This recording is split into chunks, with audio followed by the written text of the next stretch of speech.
Just a wonderful, wonderful sense of appreciation on your part and accomplishment on all of us working together. Our dear friend Pete May went back and got some photographs of our first show, and I'm going to pass it around, and let's let it go around the room. This was 40 years ago. At Buster and Shayla, the only two that were not at the first show, but he found their picture and stuck them in since they've been such a great help to us.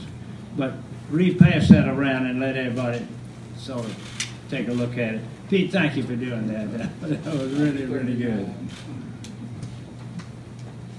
To get us started today, I want to say, first of all, good morning, and thank you all for coming. And again, for your great support. Last year we had about 550 entries. Our entries are still coming in, so it's a little too early to count just yet what we've got, but we're forecasting a strong, good show. We are pleased to announce the return of Trevor Turner, who won the show last year, and the legendary cutter Bill Riddle. Bill has not been here for a few years. He's kind of been off of cutting, so we're just absolutely delighted that he's coming back, and he's going to bring several with him. The show, as usual, will cover 7 days, January 13th through the 19th. We begin this coming Sunday with the $50,000 amateur any age and the $35,000 non-pro any age. Many of the cutters who enter these events are local, so it's always a fun way to kick off. A local girl from Barnwell, South Carolina won it last year, so it's really good that we have so many locals. When we started this show 40 years ago, I don't remember the exact percentage, but I'm guessing 75 to 80% of the participants came from the west of the Mississippi River. Now that statistic is reversed, and I think we've got fully only probably 20 to 25% that come from Texas. Now they're certainly welcome. There are a lot of reasons for the changes, but one of the reasons is the success of this show, the hospitality, and what we're doing. We're adding $219,000 to the show this year.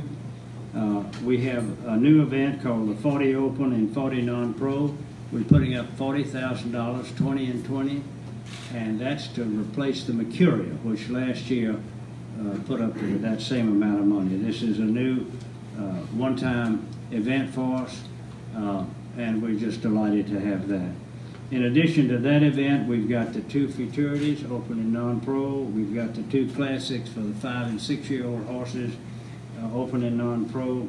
We've got a 4-year-old Unlimited Amateur, a 5 and a 6-year-old Unlimited Amateur, a $50,000 Amateur any age, and a $35,000 Non-Pro, which I've already mentioned.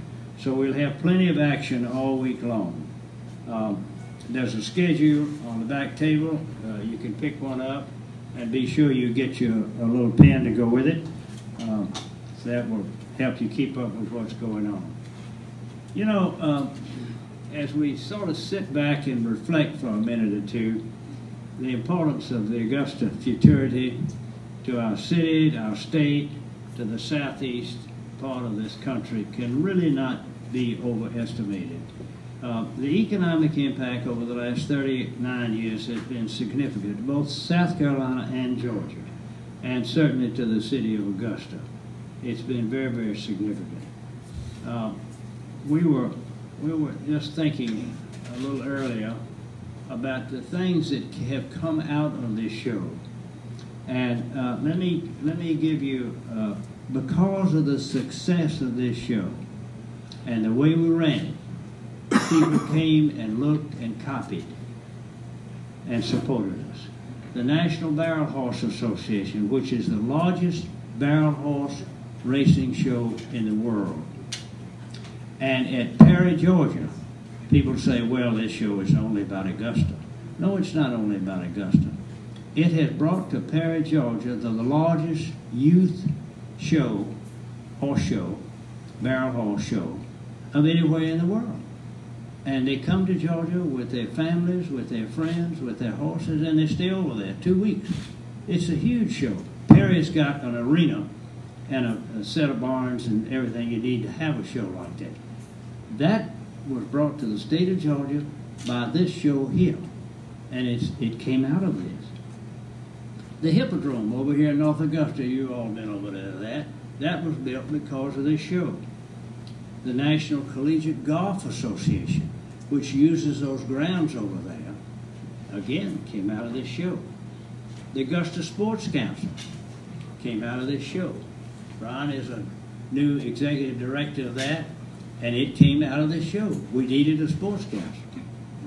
And a lot of local cutters, people in the southeastern region who never knew what a cutting horse was, have now got them, have now competed, have brought them from Texas over here.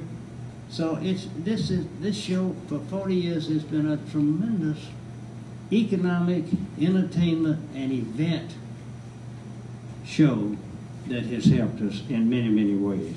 So I just thought y'all would like to hear that.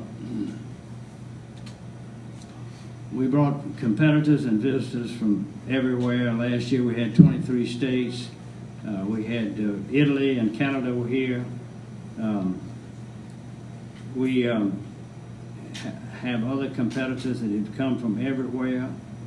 But the main reason, there are two main reasons why we've been so successful. One is the Champions Club, which many of you are members of.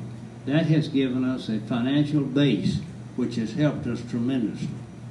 The other reason is the hospitality of the people who live in Augusta and who live in this part of South Carolina, who have made these people feel good about coming over here.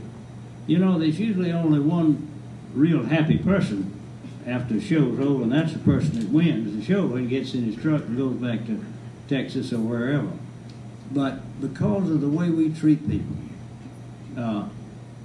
it has had a tremendous effect, a positive effect on this show and its success of it.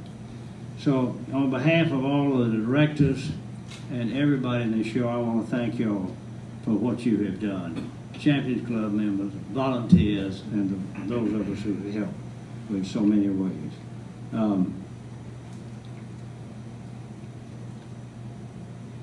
I mentioned the Champions Club, the Patrons Club, corporate sponsor, local tickets, and we have over 100 volunteers that help make this thing go.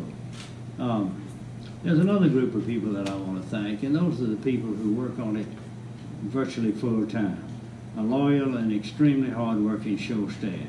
Sheriff Fulmer is the head of it and has done it for years. Sherry, I tip my hat to you and congratulate you for what you've done. Thank you, sir. Lowell Dawn is the competitor chairman and director. Lynn Carter, Rick Hardy, Renee Jenkins, Don Rhodes, Meredith Holiday, Paul Caputo, and Pete May. Pete is back with us. He's retired from the full-time, but he's never lost his love or his interest in this show. And you see the pictures that he put together last night, just from some pictures that he had. This year, we're widening the arena. We had the smallest arena in all the cutting horse shows in the country, 85 feet plus or minus. Lowell and I have a little different. I thought it was 89. He tells me it's 85 or whatever.